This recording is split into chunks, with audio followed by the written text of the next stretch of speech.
ಮಾಧವ ಹರಿ ಮಾಧವ ಹರಿ ಮಾಧವ ಮಾಧವ ಹರಿ ಮಾಧವ ಹರಿ ಮಾಧವ ಹರಿ ಮಾಧವ ಮಾಧವ ಹರಿ ಮಾಧವ ಹರಿ ಮಾಧವ ಹರಿ ಮಾಧವ ಮಾಧವ ಹರಿ ಮಾಧವ ಹರಿ ಮಾಧವ ಹರಿ ಮಾಧವ. ಓಂ ನಮೋ ನಾರಾಯಣ ಓಂ ನಮೋ ನಾರಾಯಣ ಓಂ ನಮೋ ನಾರಾಯಣ ಓಂ ನಮೋ ನಾರಾಯಣ. ಗೋವಿಂದ ಹರಿ ಗೋವಿಂದ ಹರಿ ಗೋವಿಂದ ಹರಿ ಗೋವಿಂದ ಗೋವಿಂದ ಹರಿ ಗೋವಿಂದ ಹರಿ ಗೋವಿಂದ ಹರಿ ಗೋವಿಂದ ಗೋವಿಂದ ಹರಿ ಗೋವಿಂದ ಹರಿ ಗೋವಿಂದ ಹರಿ ಗೋವಿಂದ ಗೋವಿಂದ ಹರಿ ಗೋವಿಂದ ಹರಿ ಗೋವಿಂದ ಹರಿ ಗೋವಿಂದ. ಓಂ ನಮೋ ನಾರಾಯಣ ಓಂ ನಮೋ ನಾರಾಯಣ ಓಂ ನಮೋ ನಾರಾಯಣ ಓಂ ನಮೋ ನಾರಾಯಣ. ಓಂ ನಮೋ ನಾರಾಯಣ ಓಂ ನಮೋ ನಾರಾಯಣ ಓಂ ನಮೋ ನಾರಾಯಣ ಓಂ ನಮೋ ನಾರಾಯಣ. ಓಂ ನಮೋ ನಾರಾಯಣ ಓಂ ನಮೋ ನಾರಾಯಣ ಓಂ ನಮೋ ನಾರಾಯಣ ಓಂ ನಮೋ ನಾರಾಯಣ. ಕೇಶವ ಹರಿ ಕೇಶವ ಹರಿ ಕೇಶವ ಹರಿ ಕೇಶವ ಕೇಶವ ಹರಿ ಕೇಶವ ಹರಿ ಕೇಶವ ಹರಿ ಕೇಶವ. ಮಾಧವ ಹರಿ ಮಾಧವ ಹರಿ ಮಾಧವ ಹರಿ ಮಾಧವ ಮಾಧವ ಹರಿ ಮಾಧವ ಹರಿ ಮಾಧವ ಹರಿ ಮಾಧವ. ಗೋವಿಂದ ಹರಿ ಗೋವಿಂದ ಹರಿ ಗೋವಿಂದ ಹರಿ ಗೋವಿಂದ ಗೋವಿಂದ ಹರಿ ಗೋವಿಂದ ಹರಿ ಗೋವಿಂದ ಹರಿ ಗೋವಿಂದ. ಓಂ ನಮೋ ನಾರಾಯಣ ಓಂ ನಮೋ ನಾರಾಯಣ ಓಂ ನಮೋ ನಾರಾಯಣ ಓಂ ನಮೋ ನಾರಾಯಣ. ಓಂ ನಮೋ ನಾರಾಯಣ ಓಂ ನಮೋ ನಾರಾಯಣ ಓಂ ನಮೋ ನಾರಾಯಣ ಓಂ ನಮೋ ನಾರಾಯಣ. ಓಂ ನಮೋ ನಾರಾಯಣ ಓಂ ನಮೋ ನಾರಾಯಣ ಓಂ ನಮೋ ನಾರಾಯಣ ಓಂ ನಮೋ ನಾರಾಯಣ ಓಂ ನಮೋ ನಾರಾಯಣ ಓಂ ನಮೋ ನಾರಾಯಣ. ये श्री कृष्णचंद्र भगवान की जय जय सद्गुरुनाथ महाराज की जय. जय.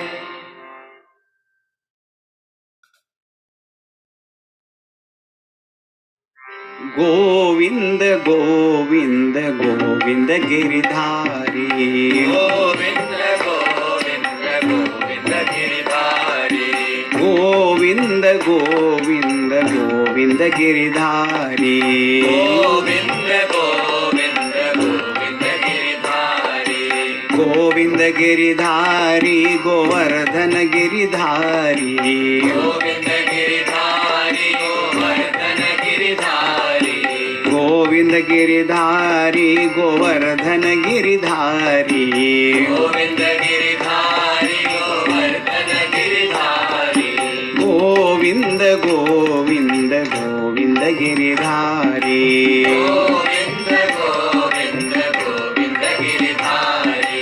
Govind Giridhari Govardhan Giridhari Govind Giridhari Govardhan Giridhari.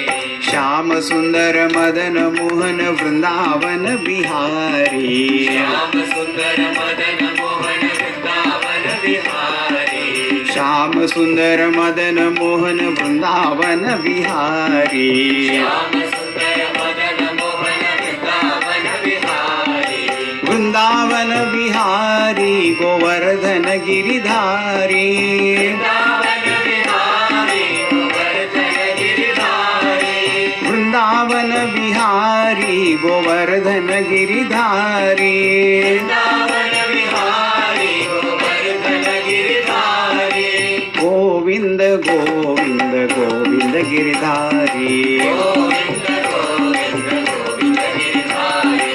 Govind Govind Govind Giridhari Govind Govind Govind Giridhari. Govind Giridhari Govardhan Giridhari Govind Giridhari Govardhan Giridhari. Govind Giridhari Govardhan Giridhari Govind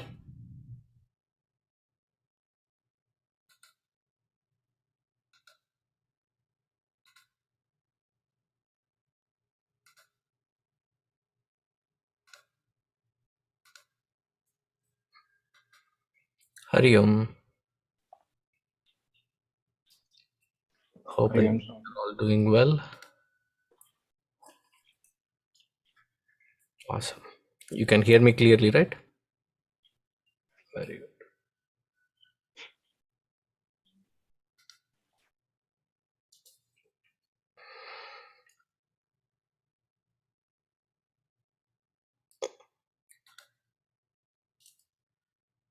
So today I'll have to do multitasking, so bear with me. I think I should be able to handle it. Anyways, so hope you had a good time. Last week I was not feeling that well for whatever reasons, so I had to cancel it in the nick of the moment.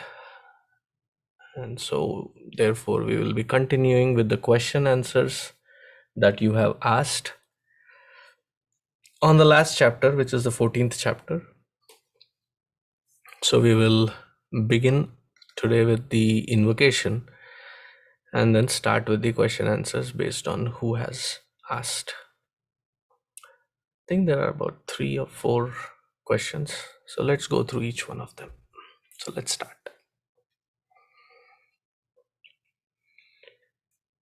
Om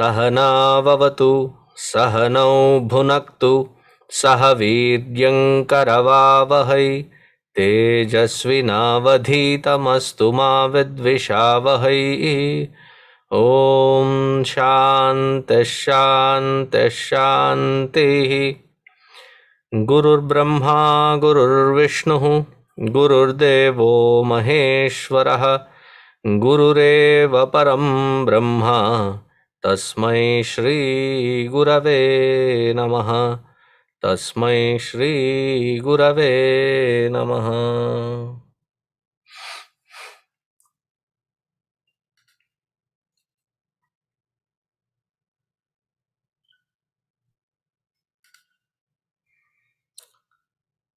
As I said, today I'll be multitasking.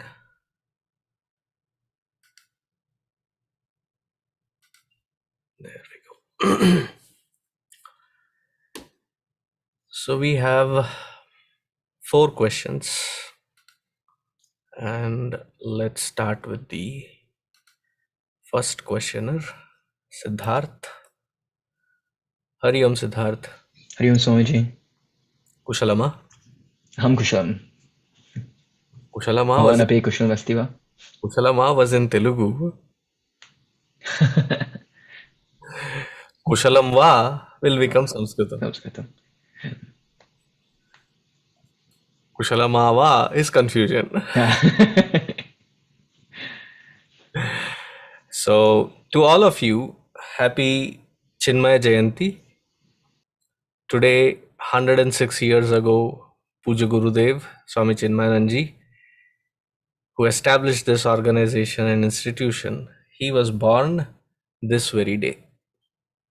So may his blessings multifold bless all of you to have the inspiration, the dedication, and the clarity of his vision to be his ambassadors wherever you are. Let that force, let that Vedanta work through you all wherever you are. So with that invocation, we will begin. And at the end, if we do have some time, then maybe I'll share some aspects of Gurudev's life. So Siddharth, your question has twofold. You have two questions. Question 1, Chitta is often described as both memory aspects as well as the Pratibimba Chaitanya, the reflection of the Chaitanya in the Antakarana. Would I be explaining why there are these two aspects to Chitta and how are they related? Now, when we say head has seeing, head has hearing, head has smelling, head has tasting, head has speaking.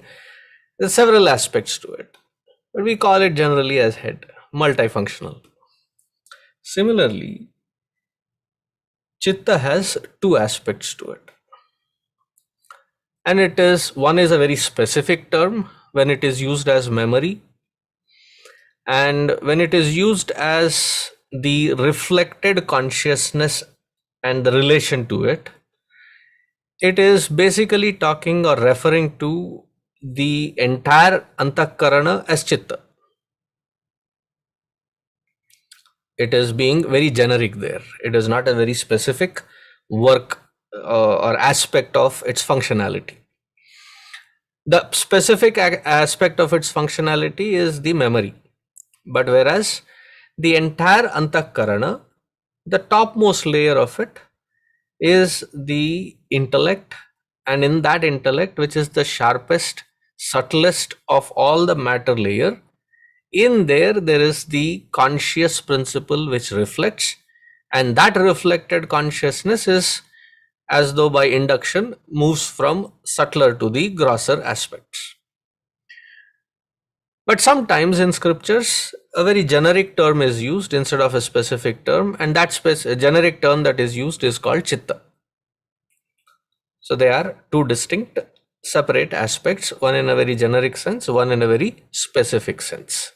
Hope that should clarify it. Yes, thank you, Swamiji. It was a technical question. The second one, I mentioned that how dreams have no significance. However, vasanas can also be exhausted during swapna avastha, right? Therefore, is the significance or the lack thereof of dreams no less than the significance of the waking experiences? See, there has to be a karta associated, where there is a scope of choices. When we say freedom of choice, we usually misunderstand it as freedom of, or the ability to do whatever I feel like whenever I feel like. No, that is not what is called freedom of expression or freedom of choice. Freedom of choice is when you actively engage in one particular direction or stream in which you want to participate in. In the dream, there is no such scope. You are an integral part of that dream world, like physically when the mind is experiencing that projection, but there is no actor acting with a choice. You are simply dragged upon with whatever is being projected. Even if you wanted to get out of it, until you get kicked out of it, there is no other way of getting out of it. Or looking at you very disturbed in your sleep, your mom or somebody who hears you screaming or murmurs from your room looks at you and sprinkles some water on your face and you wake up. The absence of that doership, where there is freedom of choice being made, it would not be considered as a valid field where there is the vasana kshaya can be happening. Even if there are some references in some scripture where it is said it could be. Okay. But it is not in the waking world 100% of your vasanas that you choose to expunge yourself from, you have the choice of doing it. But in the dream world, there is not even a 0.000001% of it to be a possibility. That's how much it can be done, even if there is. So I wouldn't give much validity to it. Otherwise, we better be sleeping and dreaming, right? If all the vasanas are cleared out there, why do sadhana? Why do anything else? So it don't give too much of significance to it, because lack of doership and lack of freedom of choice to make. Okay, thank you, Swamiji. Okay, good. No follow up, right? Perhaps I need to mull over it and I will get back. I'll be back. Okay, that seems like a threat. Okay, thank you. Now the next one in line is Shivani. Hari ఓం స్వామీజీ. బాగున్నారమ్మా? బాగున్నాను స్వామీజీ, మీరు ఎలా ఉన్నారు? అద్భుతం.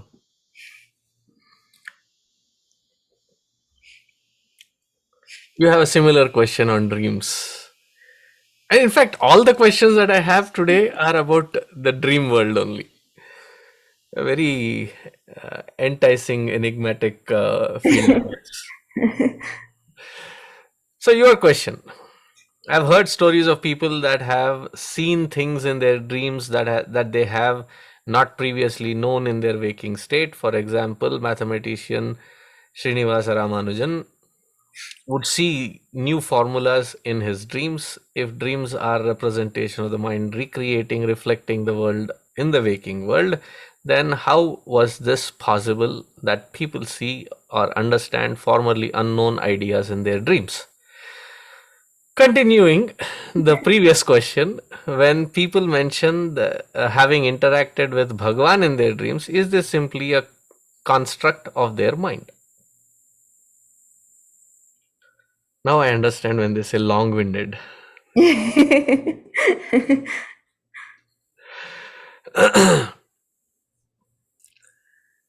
See, this particular portion I did not touch upon. But if you have attended the Yup or the Tattvabodha classes, I might have touched upon something more in detail, which must have been the trigger for this question. So there are certain aspects when it reflects in your dream world. Means you're not interacting with the outside world. There is an internal projection alone, that which is happening. So in such case, there are these 4 or 5 aspects when the mind projects those things. It is probably because the mind has tasted some sattvic quality in it. It may not be a very long-lasting sattvic effect, but at least a very beautiful amount of it has been experienced by the mind. And such mind, though it has never had the experience in the past, in that particular mind's reference in its past, it has never had such experience, but can project. In that sattvic mind, it can happen. Deva is God. Devasthana or Devalaya is places of worship, like the Tirtha Kshetras. No, Tirtha Kshetra is a different category altogether, but Devalaya is the place of worship where we have the Vigraha Pratishtita, Prana Pratishtha has been done. So such visions. Then the third one is the Tirtha Kshetra, many pilgrimages. There are some pilgrimages where there is no Murti or Devalaya as such. For example, Kailasha, there is no temple there. There's just the Parvata. There's just that mountain. And beyond that, there is nothing much. But even that Tirtha Kshetra, where there is no Devalaya, it would be considered as the third one, Tirtha Kshetra. Then scripture, mantras, formulas, Ramanujam's, so those things can happen. Shastra. And then Guru. So when these 5 reflect in your dreams, those dreams now can be called as vision. Darshana, it is said. So mantra drashta, mantra darshana, deva darshana, it can happen in that dream world because it is so sattvic and the rest of the organs are silent, are not participating or active. Such minds, by the will of that Ishvara, can have the darshan of these things. It is not because of my will.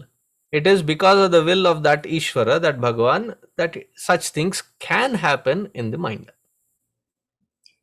But very, very difficult to part or separate whether it is simply a construct of the mind or it is the some places you can very clearly say I have never had that experience with that mantra or that particular tirtha kshetra, but I had the visions of it.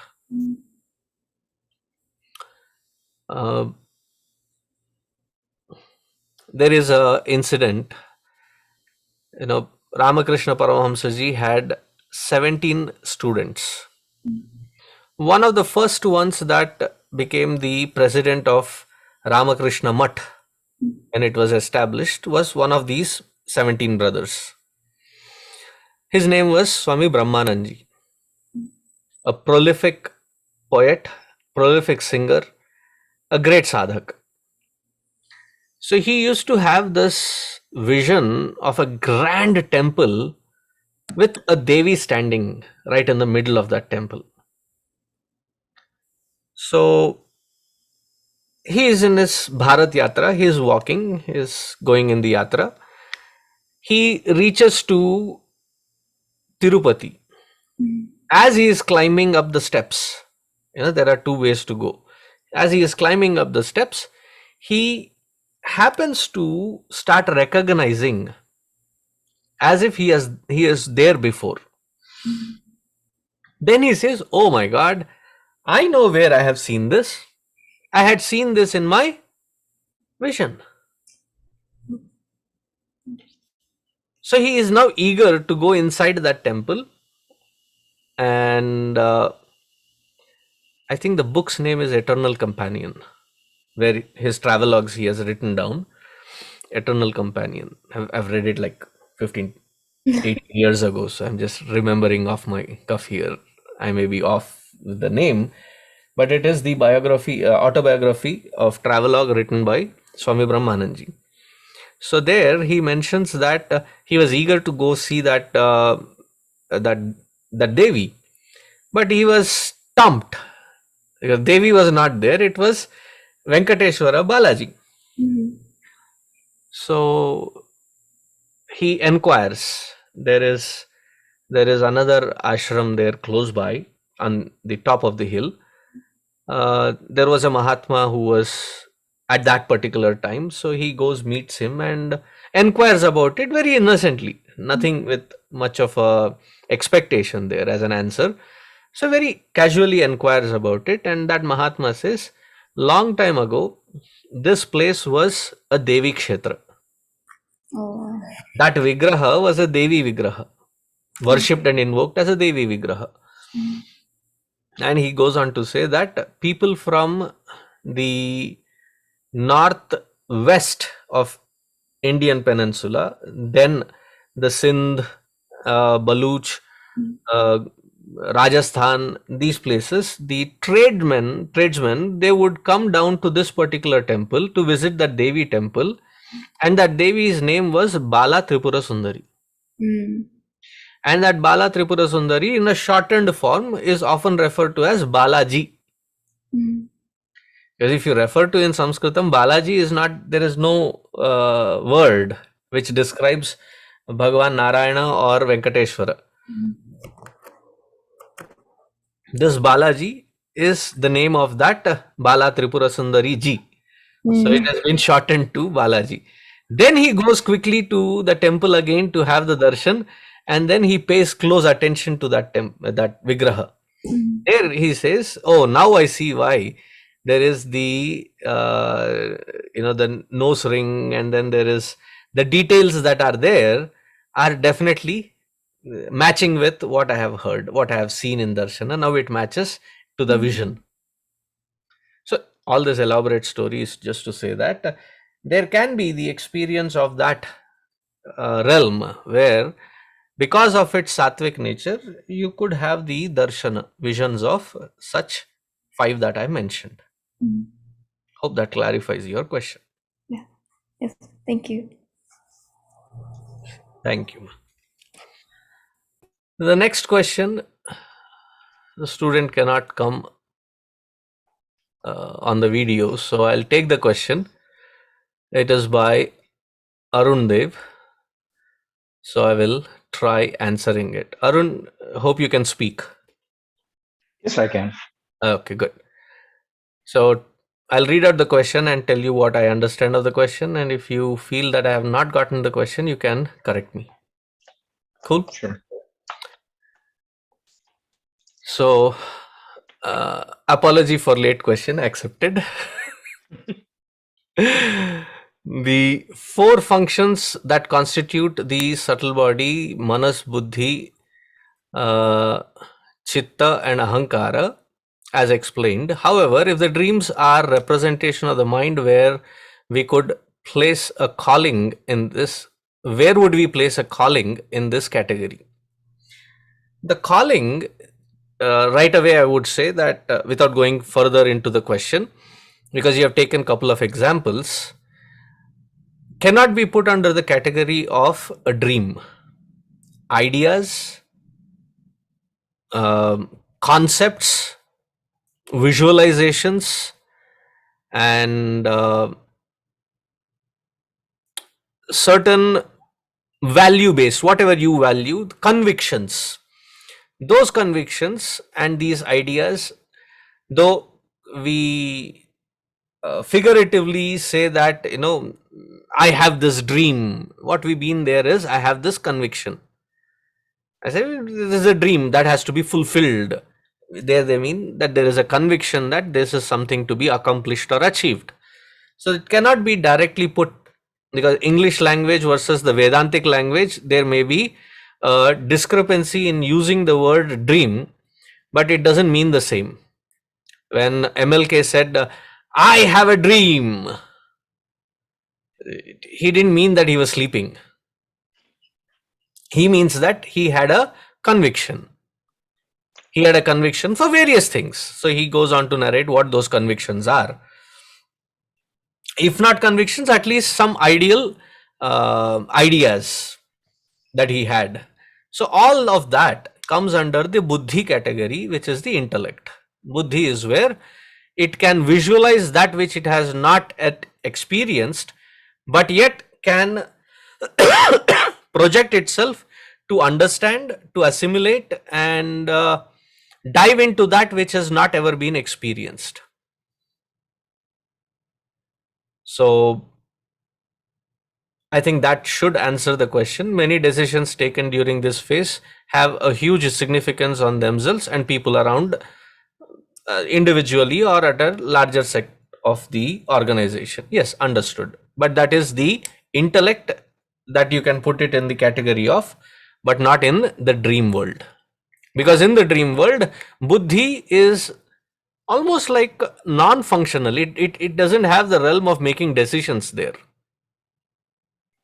But whereas in the waking state, buddhi has a decision-making capacity, visualizing capacity, clarifying, prodding into that which has not been experienced. So if you go back to the particular chapter of BMI where I was talking about mind, intellect and brain and what the differences are, I have highlighted all of these aspects of it. Hope that will give you further clarity. Right, Arundev? Thank you, Swamiji.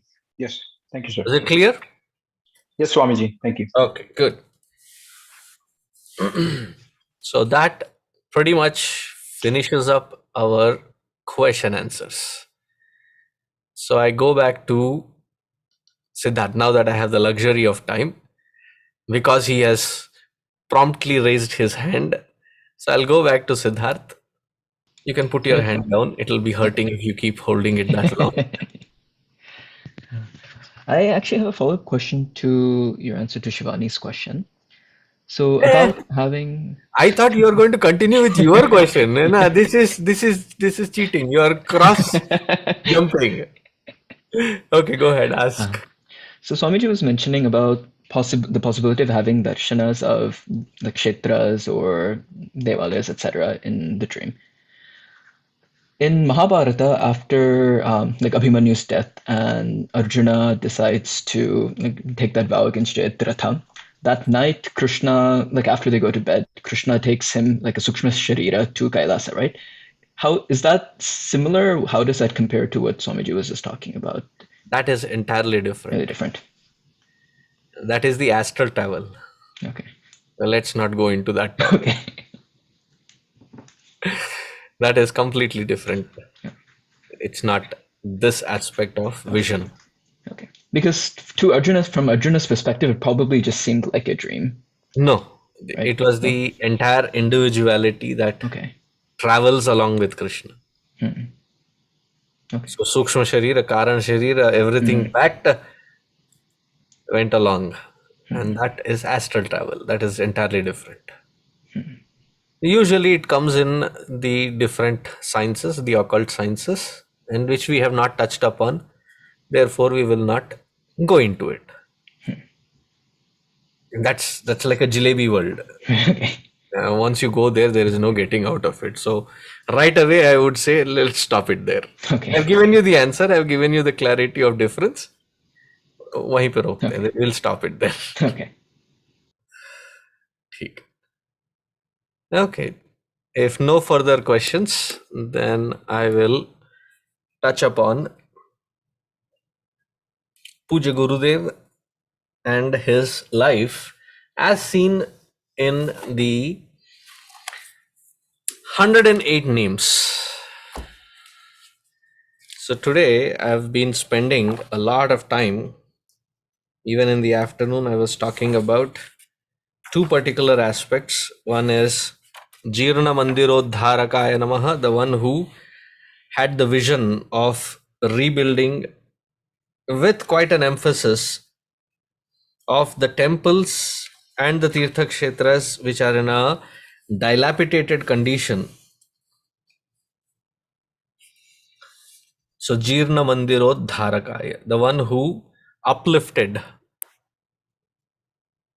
a couple of temples that he rebuilt almost, taking the first step.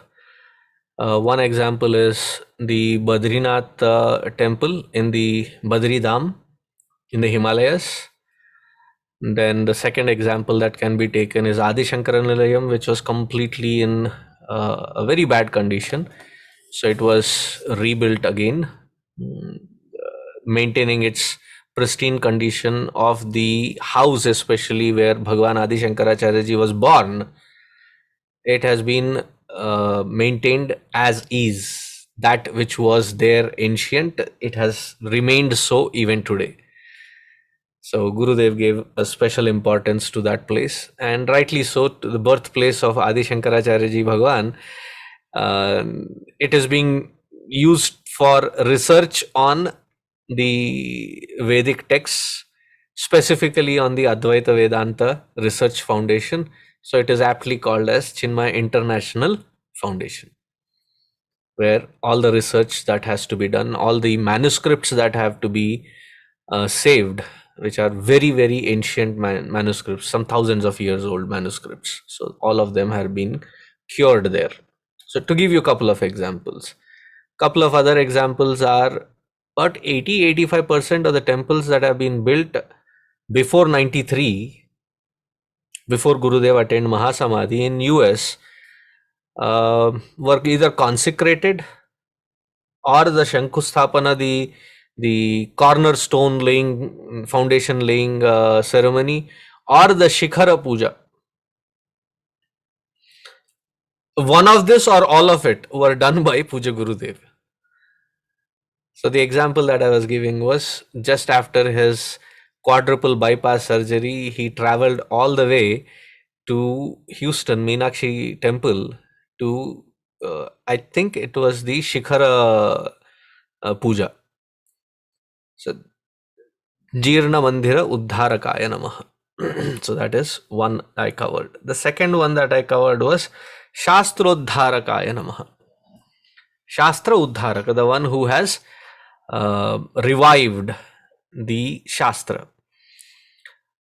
See, for most of the time, this wisdom of Upanishads, Bhagavad Gita, and all the Vedic knowledge was usually trapped. I wouldn't say trapped, but it very coolly existed in the Himalayan flavors.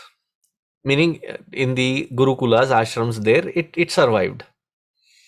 But when Gurudev saw it and experienced it firsthand, that as a 40-year-old listening to he is born a Hindu, he has grown up in a very orthodox environment, and he never had that kind of a grasp on the Hindu basic tenets and how beautifully applicable they are for our own lives at every stage of life. So he said, darn it, how could I be missing such an important aspect? I mean, he felt a little ashamed. How could I miss this? Being born in a Hindu country, as a Hindu majority, still I missed it. And though the reason was that it was designed, the whole school curriculum, everything was designed in such a way that it was kept away from you. So he said, let me take this knowledge and wisdom, let me create an environment which people miss in the schools, let them get it directly. And see, we have had the tradition of kathakars, Ram Katha, Bhagavat Katha, Shiv Katha. So there are kathakars that come and do the kathas. Beyond that katha, that platform was not very extensively used for delivering the Upanishadic wisdom. For that, Upanishad, Bhagavad Gita or Prasthanatraya, one had to go to the Gurukulas way up in the Himalayas, learn it and come back, if need be. That was how the system was. Gurudev completely changed that system. One change that he brought in is, today in India, it is quite common that when people speak on Bhagavad Gita, Upanishads or the Vedic scriptures, they end up calling it as Jnana Yajna. The very concept of that platform to use to channelize this knowledge to masses, to common people, and to call it as Jnana Yajna is a revolutionary thought. He was censured in the initial days because the Upanishadic knowledge had to be delivered and interacted either in the native languages or in Sanskritam, but Gurudev brought it out in English, Mlecha Bhasha, a Bhasha which did not belong to the Dharmic fold. So people were up in arms against him, saying that his ears should be shut with molten lead. His tongue should be cut out. I mean, there are letters threatening him about it. So there is a story that it seems all these orthodox people went to then a great Swamiji, Swami Chandrasekhara Saraswati, who was in Kanchimat. He was called the Periya Swamiji, Periyava. Periyava means the bigger. So he had two other students, so he is the bigger one, the older one. So when they brought this complaint to Swamiji, he just closed his eyes for a couple of minutes and then smiled and said, no one can stop him. It is Saraswati herself dancing on his tongue. Who could put a hold to that? So that was the kind of acceptance among the Mahatmas.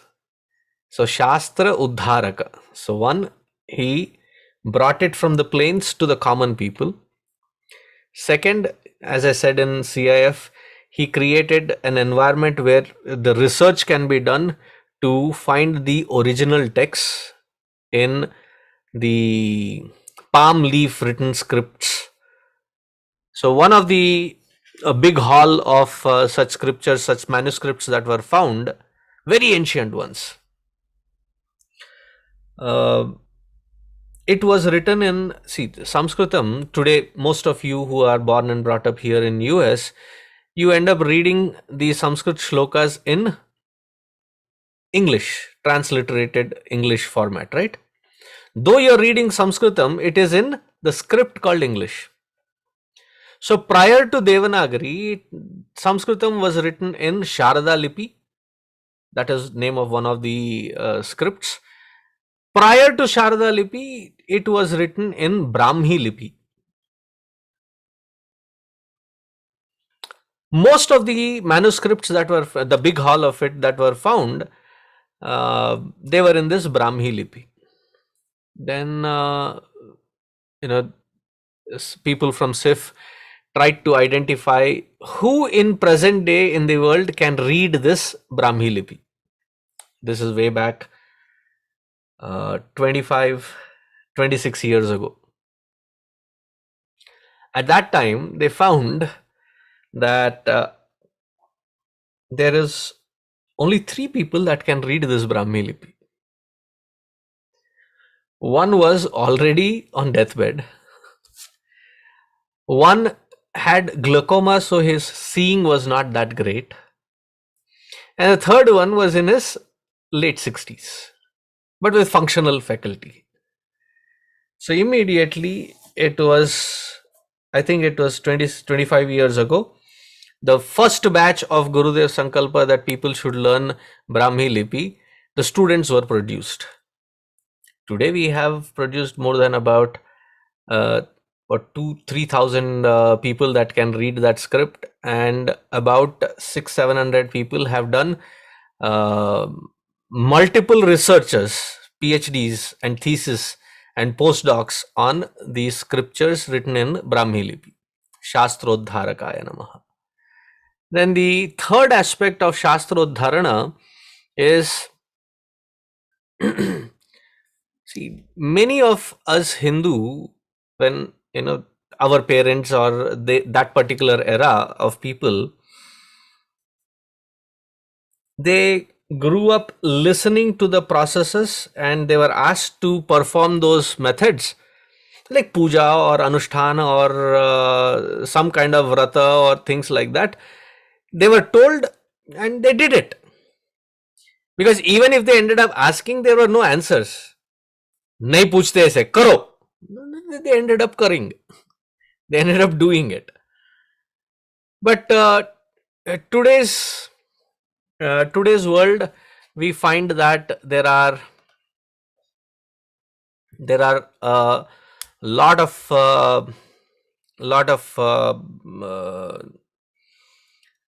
people that ask questions.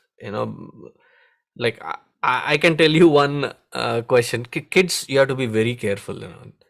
So I was explaining that Arati is done. It is done in a clockwise motion, and it is to illumine that particular space where it is intentionally kept dark so that you can very clearly see all the alankara of Bhagavan. So this fellow says you can take a flashlight and you could rotate it also in clockwise direction and it will be done, right? It can be recharged or the batteries can be. Why don't we do that? Where do we find the answers for it, right? And one great method that I grew up with was, if I ever said such things, paap lagega murak. Like, you ask such stupid questions, you will incur sin. And that's what I was threatened with. But what Gurudev did was, he brought these processes to limelight and connected it with the meaning behind these processes or processes, and filled it with meaning, filled it with direction of purpose to it. so that the Shastra has a meaningful stance to anybody that studies it in an understandable, applicable way. So if you read Gurudev's commentary, most of his work, except one or two like the Dakshinamurti Stotram, where he has gone completely technical in its explanation, completely technical. The rest of the books, he puts that technicality in such simple English for anybody to understand.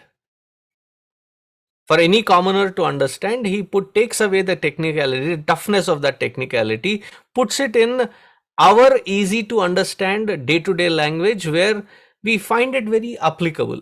Shastrodharakaya Namaha. So what has Gurudev done? So one aspect that I spoke about today was the Jirna Mandirodharakaya Namaha, and then the Shastrodharakaya Namaha. The third aspect, the last aspect of Shastrodharana, I could have put it right here, but Guruji has put it in a separate category. He called it as Grantha Krite Namaha. The one who has written. Man, I have a whole library filled with the books written by him. You will find at least about 170 or 180 titles with more than one of it, which is like a series of volumes. And with all this travel and everything that was around, how did he manage to write so many books? He was quite ingenious, very dexterous. When he was going through his quadruple bypass surgery, the doctors very almost threateningly said that we will be doing this operation provided you give us 2.5 to 3 months of complete bed rest. No conducting the meetings, no having board meetings, no having committee meetings or program details, nothing. All mail, all everything should be shut. So he said, can I study Bhagavad Gita? So they said, okay. By the end of 2.5 months, he had the entire Bhagavad Gita manuscript ready. And that manuscript went for a print. Then he proofread it. Then by the time he got out of his, this is just by the way, going through the recovery period of his quadruple bypass surgery. I'm talking about in those days where quadruple bypass surgery, the nuanced instruments like what we have today were not there. It was quite a difficult task to perform that kind of an operation. So he went through that tear and like it was operated here, then on the thigh muscle. There were a couple of places that were operated upon, and while recovering from it, as though like as a side job, a time pass job, he wrote the entire commentary on Bhagavad Gita, and by the time he got out, he had his first publication of 5,000 copies, which he took with himself to the next Yagnashala and said, I have written this, now let us start promoting the Holy Gita. That is how it came about.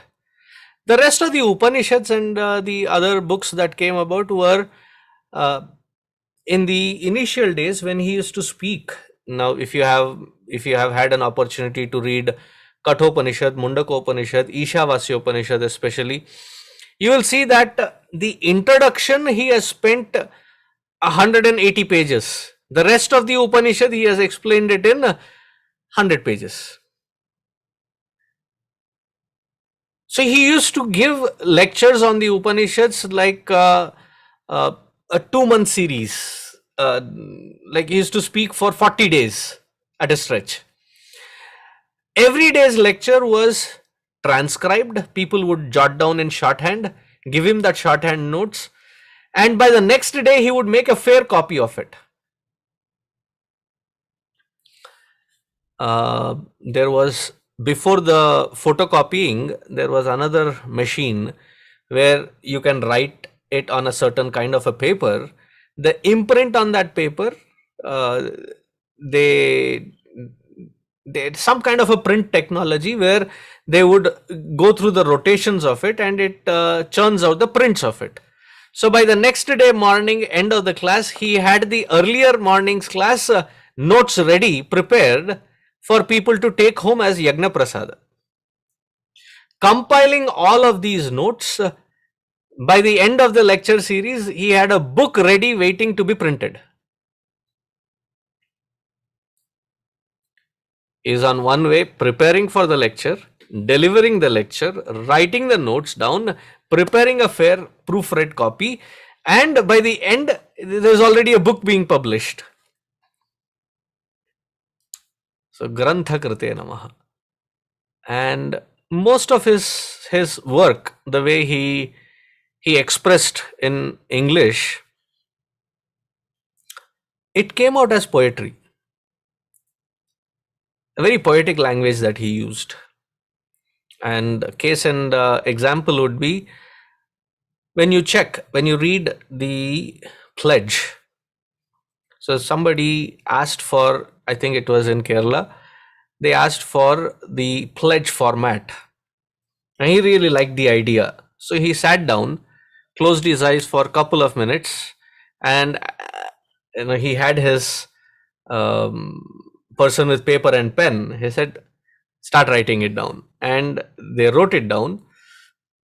He put that copy in front of him and rewrote it, not correcting it, rewrote it so that it can be put in proper paragraphs.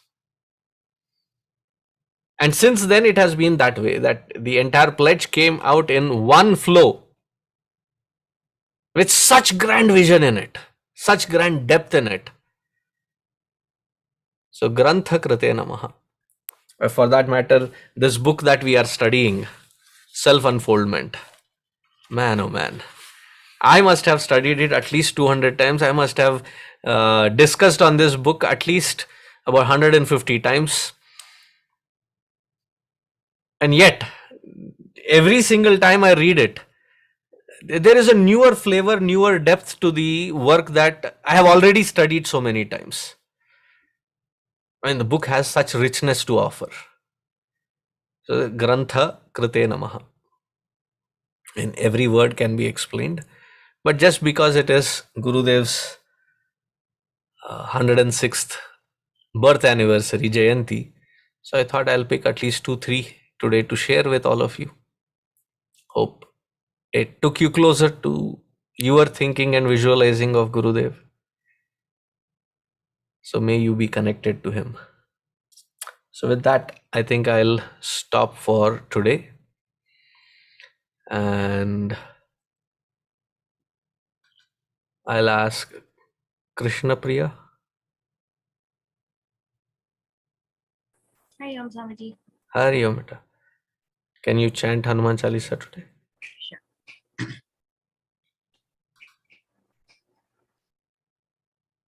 Shri Guru Charana Saroj Raja Nij Mana Mukura Sudhari Varano Raghuvar Vimal Jasa Jodayak Phalachari Buddhihina Tanu Janike Sumiro Pavana Kumar Bala Buddhi Vidya Dehu Mohi हरहु कलेश विकार जय हनुमान ज्ञान गुण सागर जय कपीश तिहु लोक उजागर रामदूत तुलित बल धामा अंजनी पुत्र पवन सुत नामा महावीर विक्रम बजरंगी कुमति निवार सुमति के संगी कंचन वरण विराज सुवेश कानन कुंडल कुंचित केश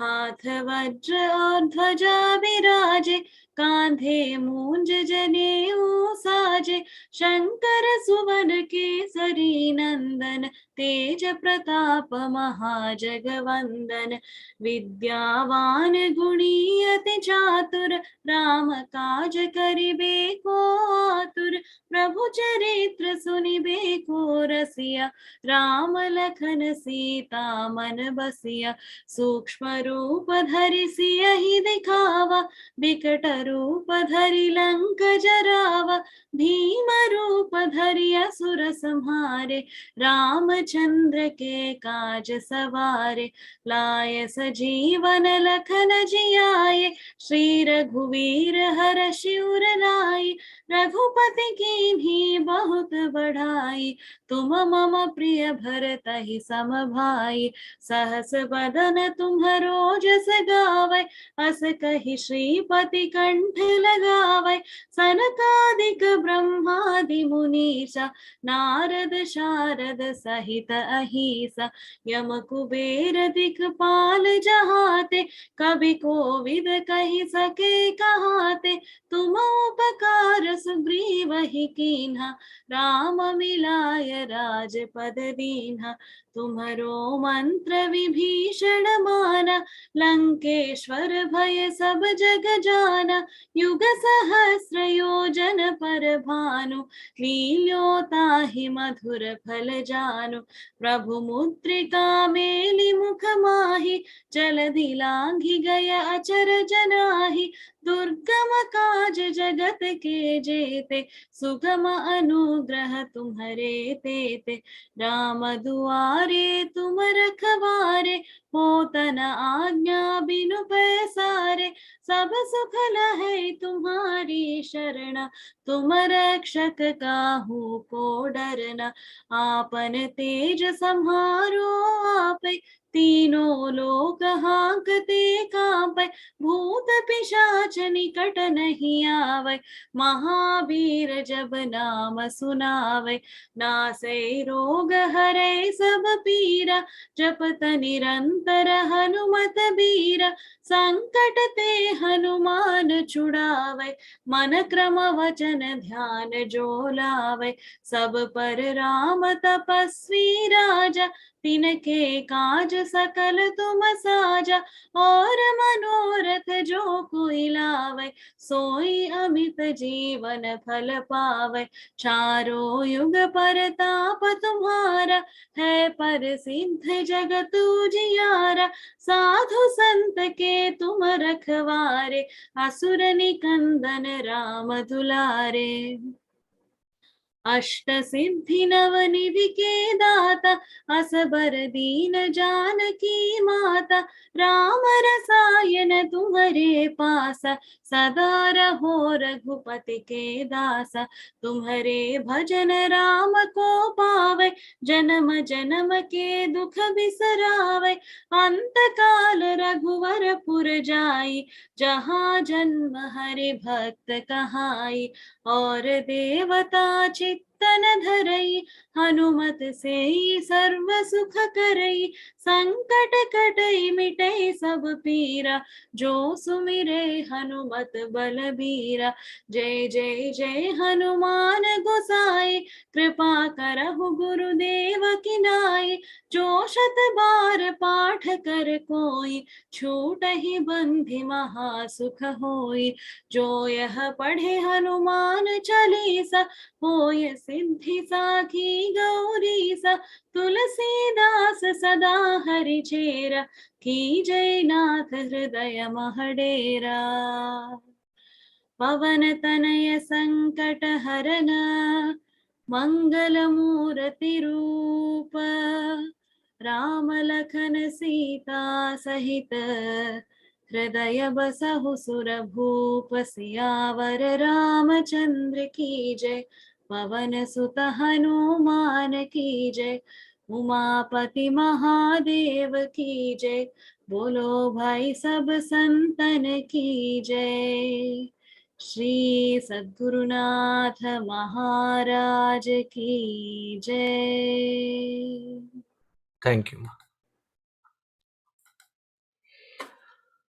ॐ त्र्यम्बकं यजामहे सुगन्धिं पुष्टिवर्धनम् उर्वारुकमिव बन्धनान् मृत्योर्मुक्षीयमामृतात् ॐ त्र्यम्बकं यजामहे सुगन्धिं पुष्टिवर्धनम् उर्वारुकमिव बन्धनान् मृत्योर्मुक्षीयमामृतात् ॐ त्र्यम्बकं यजामहे सुगन्धिं पुष्टिवर्धनम् उर्वारुकमिव बन्धनान् मृत्योर्मुक्षीयमामृतात् ॐ सर्वे भवन्तु सुखिनः सर्वे सन्तु निरामयाः सर्वे भद्राणि पश्यन्तु मा कश्चित् दुःखभाग् भवेत् असतो मा सद्गमय तमसो मा ज्योतिर्गमय मृत्योर्मा अमृतङ्गमय ॐ पूर्णमदः पूर्णमिदं पूर्णात् पूर्णमुदच्यते पूर्णस्य पूर्णमादाय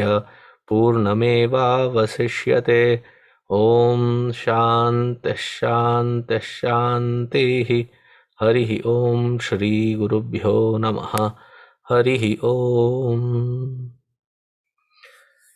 So next week will be questions for you to answer.